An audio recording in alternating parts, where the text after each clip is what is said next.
Amen. Amen. I want to speak to us today about the sacrifice of thanksgiving. Sacrifice of thanksgiving. I want us to take our text from the book of 2 Chronicles. 2 Chronicles is in the Old Testament. Let's go there. 2 Chronicles chapter 20.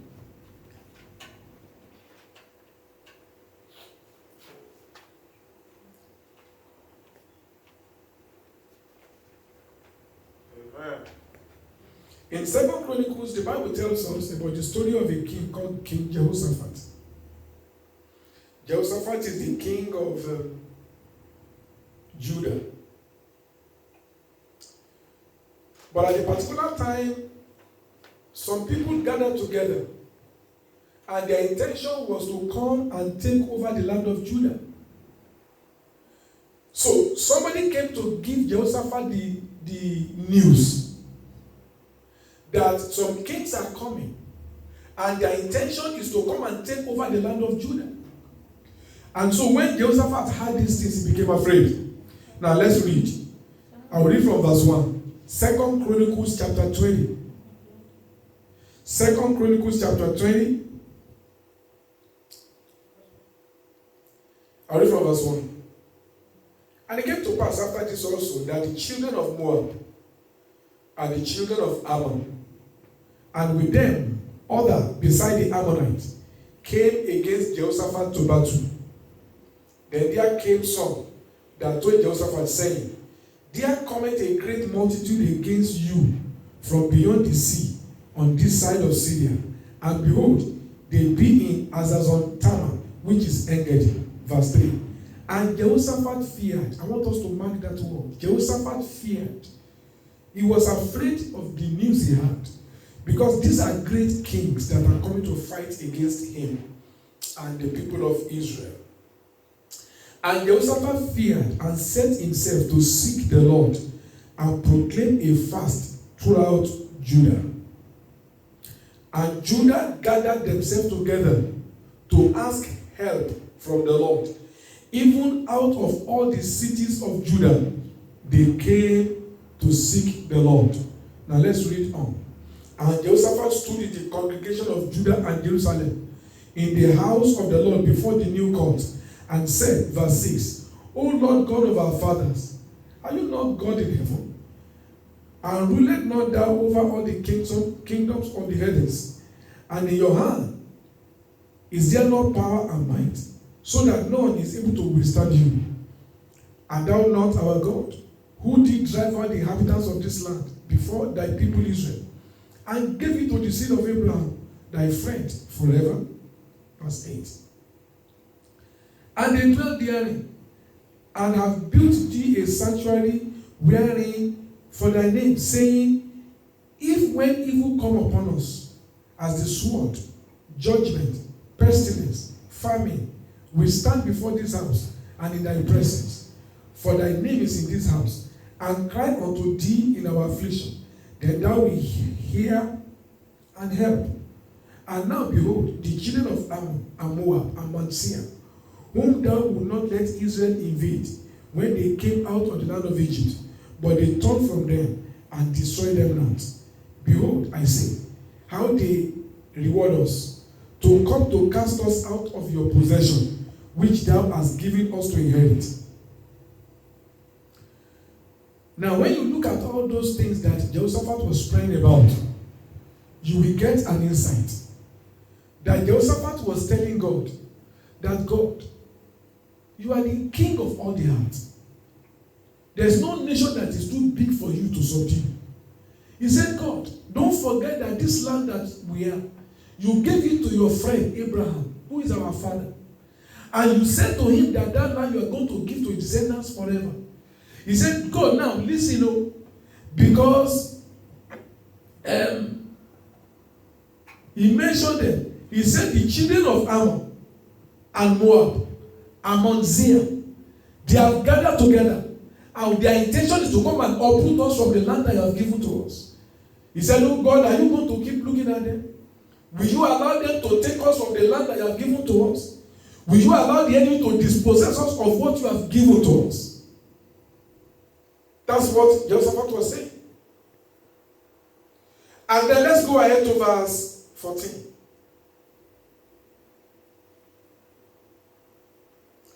Then upon Jahaziel, the son of Zechariah, the son of Benaiah, the son of Jael, the son of Mattaniah, a Levite of the sons of Asaph, came the Spirit of the Lord in the midst of the congregation.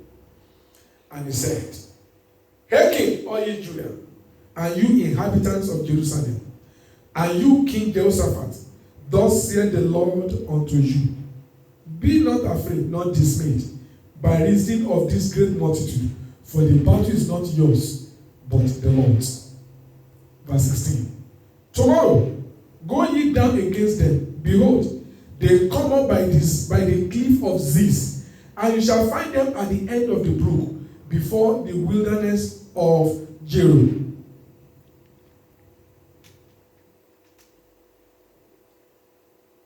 Verse 17.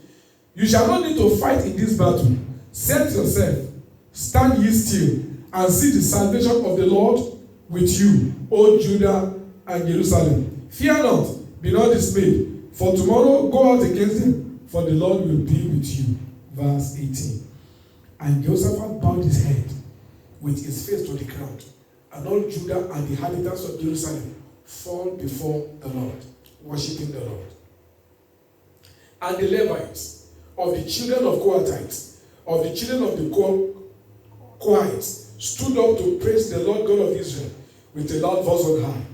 And they rose up early in the morning and went forth into the wilderness of Tekoa. And as they went forth, Jehoshaphat stood and said, Hear me, O Judah, you inhabitants of Jerusalem. Believe in the Lord your God, and so shall you be established. Believe in his prophets, and so shall you prosper. And when he had consulted with the people, he appointed singers unto the Lord, and that should praise the beauty of holiness, as they went out before the army, and to say, Praise the Lord, for his mercy endureth forever. And when they began to sing and to praise, the Lord sent ambushment against the children of Ammon and Moab and Mount Seir, which were come against Judah, and they were smitten. For the children of Ammon and Moab stood up against the inhabitants of Mount Seir, utterly to slay and destroy them. And when they had made an end of the inhabitants of Seir, everyone helped to destroy another.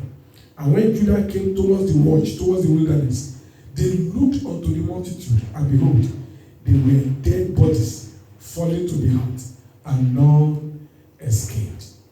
Hallelujah. Hallelujah. When you look at that story, there are something I want us to note there.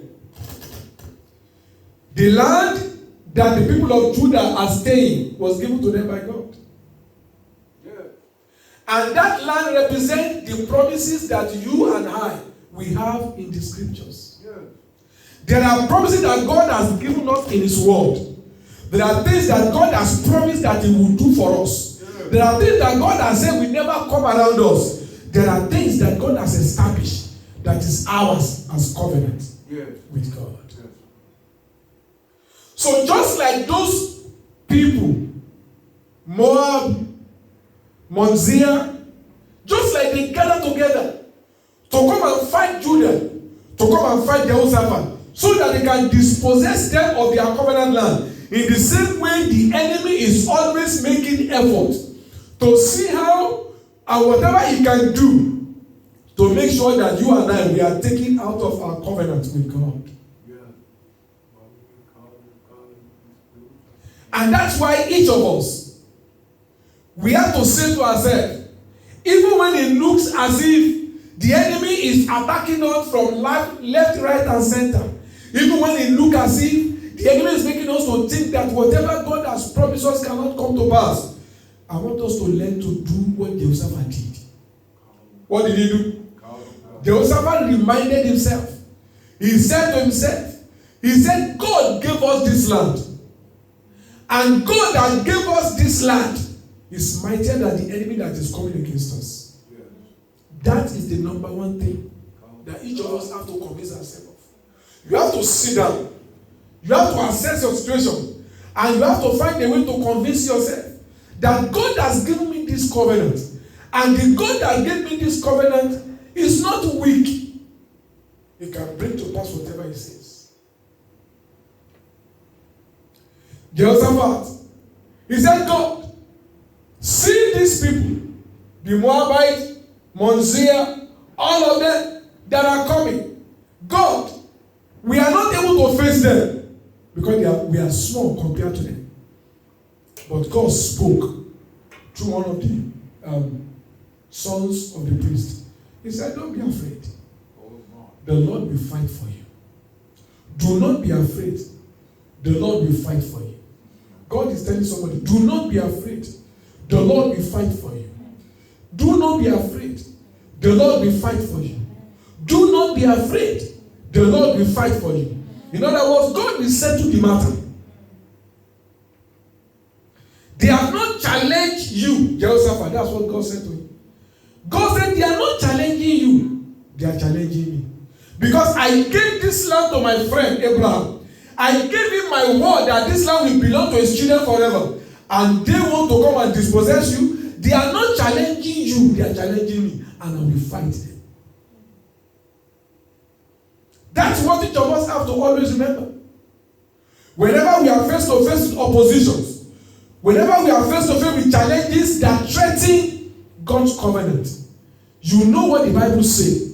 But there are situations that are trying to make you feel that what God said cannot come to pass in your circumstance. God is asking me to tell you that you don't need to be afraid. The enemy is trying to not challenge you, but challenge my integrity, saith the Lord. And God said, for the sake of my name, for the sake of my name, for the sake of my name, I will fight and I will make sure that the covenant stands. So you have to always remind yourself. That was one thing that helped Jehoshaphat. He was not only consumed by the opposition, he reminded himself of what the Lord has said to them. And the Bible says, after Jehoshaphat heard that God said, I'm going to fight. After Jehoshaphat heard that God said, just be still. After Jehoshaphat heard that God said, the battle is mine, it's not yours. After Jehoshaphat heard that God said, it is me they are fighting, not you. After Jehoshaphat heard that God said, it is my word that they are trying to fight, not you. His heart became rested. Why? Because he can see now that the enemy is not just fighting them, but they don't know, but they are actually fighting God. Why? Because what they wanted to do against Judah and Jehoshaphat was against what God has promised Abraham. And God will do anything to keep his word. You know, verse 89, verse 34. Psalm 89, verse 34. The Bible says, God said, my covenant will I not keep, nor alter whatever is gone out of my lips. So whatever it is that the enemy is trying to do, whatever it is that the enemy is trying to do around you to make you to doubt what God has promised you, it is not you they are fighting. The battle now belongs to God. Why do you think God killed Pharaoh? Because Pharaoh was not just fighting Israel again. Pharaoh was fighting the prophecy.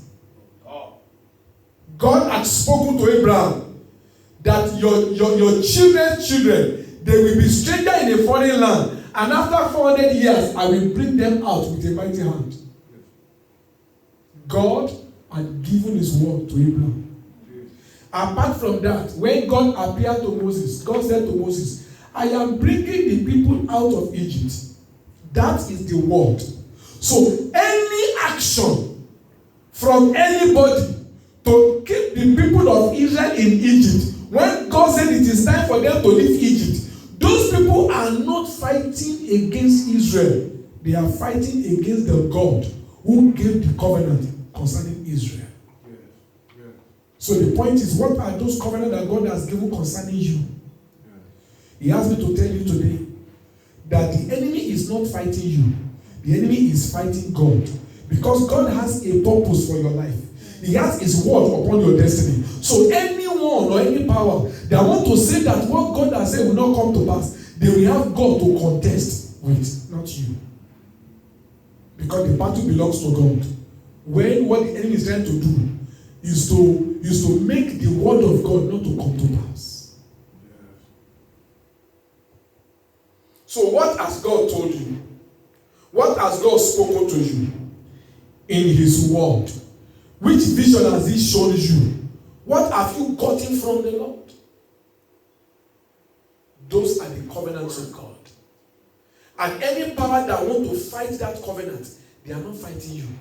They are fighting God. And God is a man of battle. That is His name. Which means when He comes to battle, God is always battle ready.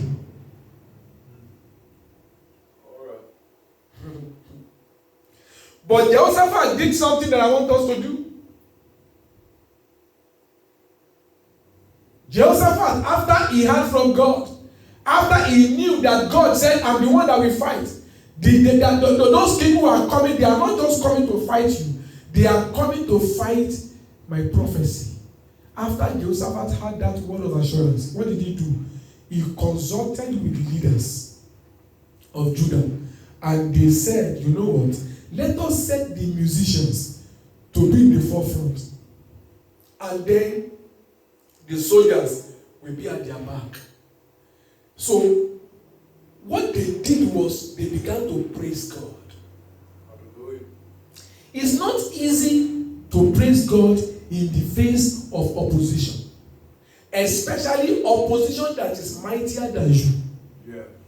But because Jehoshaphat had God said that the battle is not yours, the battle is mine, Jehoshaphat believed, and because of that, God told Jehoshaphat, go to the battle tomorrow, but have one thing in mind, I will fight for you.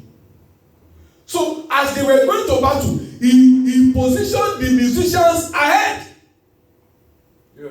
He asked the musicians to begin to praise and magnify God. You know why? Because he knew that their victory in that battle is not going to come from their weapon of war. It's going to come from God. That's why he told them, let us begin to praise God first, then the weapon come later.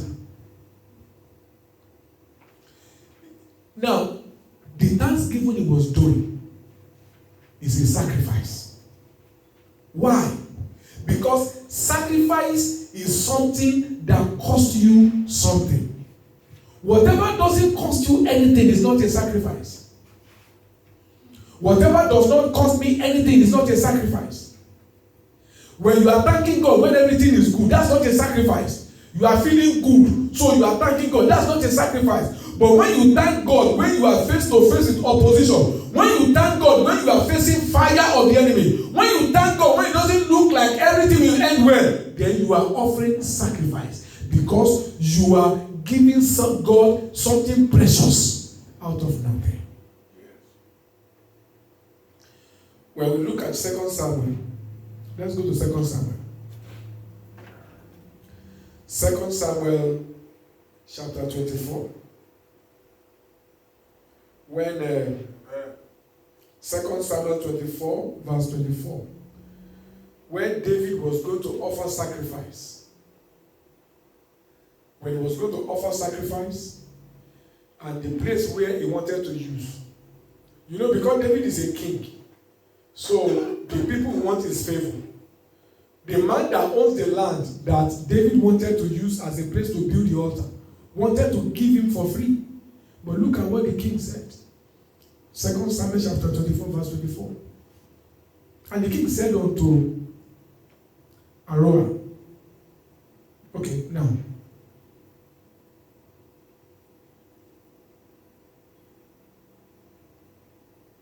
And the king said unto Aroah, no, but I will surely buy it from you at a price. Neither will I offer burnt offerings unto the Lord my God of that which cost me nothing.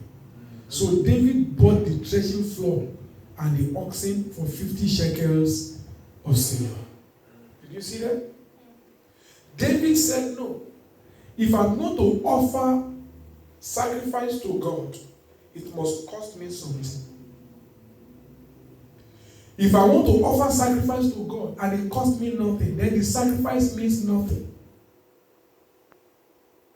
And each of us also have to know that whenever we are face to face with opposition to our prophecies, whenever we are face to face with opposition to the fulfillment of what God had said, at that time you may be afraid, because when you look at all the circumstances, it looks like, hey, things are not adding up.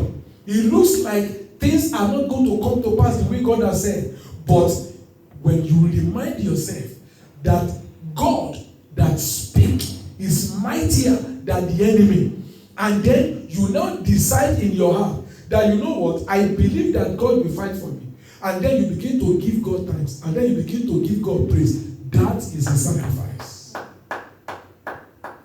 And that is the way the Lord wants us to be responding whenever we see opposition to the prophecy.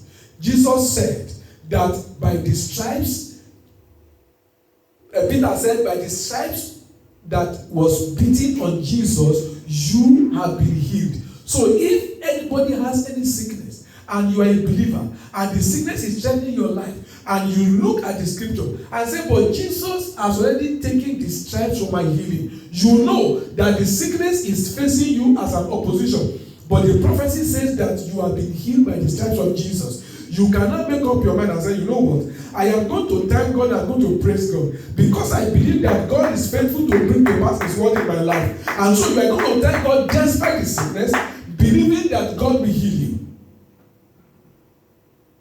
When you have opposition, and then there is failure ahead, and you don't know what to do, the circumstances are proving contrary, but you have a word from the Lord that talks to you about your success, then you can make up your mind and say, you know what, because I have this promise from the word of God, because I have God said this to me in my dream, in my vision, as I was in the word of God, I believe that God who speaks to me will bring to pass His word in my life. So I am not going to allow what I see to make me afraid. I am going to begin to thank God because I believe that God will step into my case. You are offering sacrifice of thanksgiving. And that is the way we are supposed to live our life as Christians. We are supposed to live by faith, not by sight. The Bible says we walk by faith, not by sight. If you as a child of God want to live your life by what you see, you will not have reasons to praise God. If I want to live my life by the occurrences that surround me, I will not have reasons to praise God. But when I said to myself, God that has promised is mightier than the enemy that is trying to distract me. When I said to myself that God who said He would do it is capable enough to do what He said He would do in my life. When I now remind myself of the scriptures and of the prophecies that God has spoken to me, then I can begin to thank God, knowing that my God will step in. Because He's never a failure. He will always do whatever He says. That kind of thanksgiving that you are giving at that time, even though things does not look very promising, even though things is looking contrary to your expectation, but you are giving that because you have the word of God that assures you of what God is going to do, that thanksgiving is a sacrifice. That's what I believe the Holy Ghost wants me to emphasize today. When you look at the book of Hebrews chapter 13 verse 15, Hebrews chapter 13 and verse 15, look at what the Bible says. Hebrews 13, 15.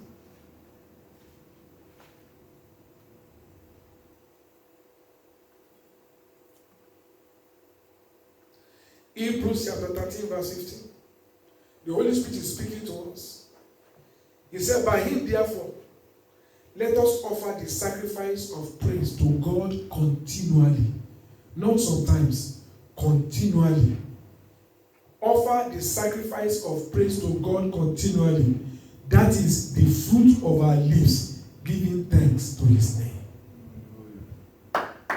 The Lord wants us to always offer sacrifice of thanksgiving, sacrifice of praise to God.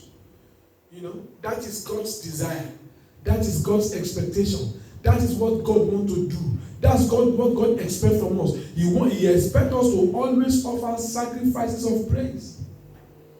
There are times that things that are happening may not be what you expect. The Bible says in everything give thanks. When things are good, it's not difficult to give thanks. But when things are not adding up to what you expect, but you know that God has promised, and you are convinced in yourself that the God that has promised you cannot fail, that He will bring to pass what He has said, the thanksgiving that you are going to be giving will be called sacrifice of thanksgiving. And the Bible says, by Him, talking about Jesus, therefore, let us offer the sacrifice of praise to God continually. They said, what do you mean? He said, that means the fruit of our lips, giving thanks to His name.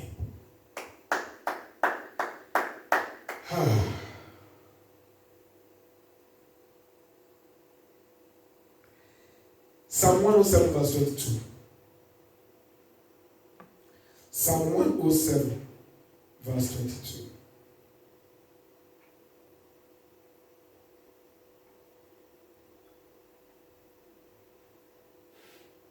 Psalm 107 verse 22. What did the Bible says? Let them sacrifice the sacrifices of thanksgiving and declare His work with rejoicing. Let them sacrifice. You know, when you see that word sacrifice, make more meaning to the people in the Old Testament than us. Because whenever they committed sin, they will take a 7-year-old lamb, they will take it to the tabernacle. Then the priest will slaughter the 7-year-old lamb, drain the blood, and take it before the altar and sprinkle it there. And then they will take the animal that is killed and burn it on the altar. That is sacrifice. Yeah.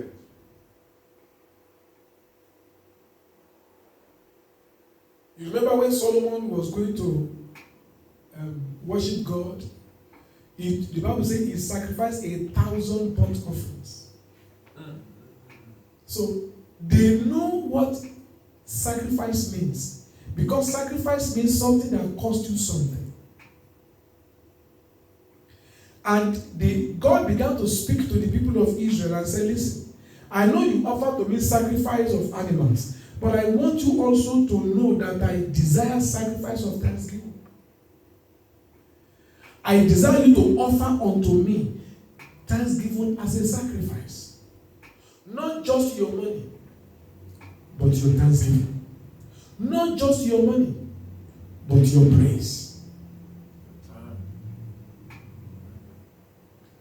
There are times that the people of Israel will be in hardship. And God said, don't forget that I promised to do this for you. I promised to do this for you. And God is saying, I that promised to do this for you, I did not forget to. I will bring to pass what I have promised you. So I want you to offer unto me sacrifice of thanksgiving.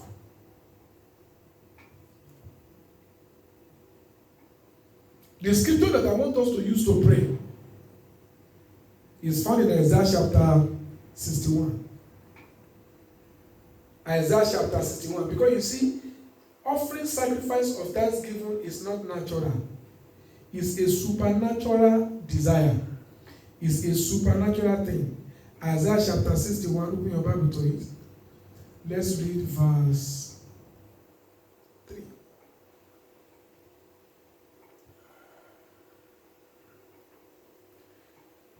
Now, this is what God said He was going to do for the people of Israel. But I believe that we can take part of it and use it to pray. God is speaking. He said, when you look at it from verse 1, let's read from verse 1 so that you can understand what I'm saying. The Spirit of God, the Spirit of the Lord God is upon me, because the Lord has anointed me to preach the good tidings unto the meek.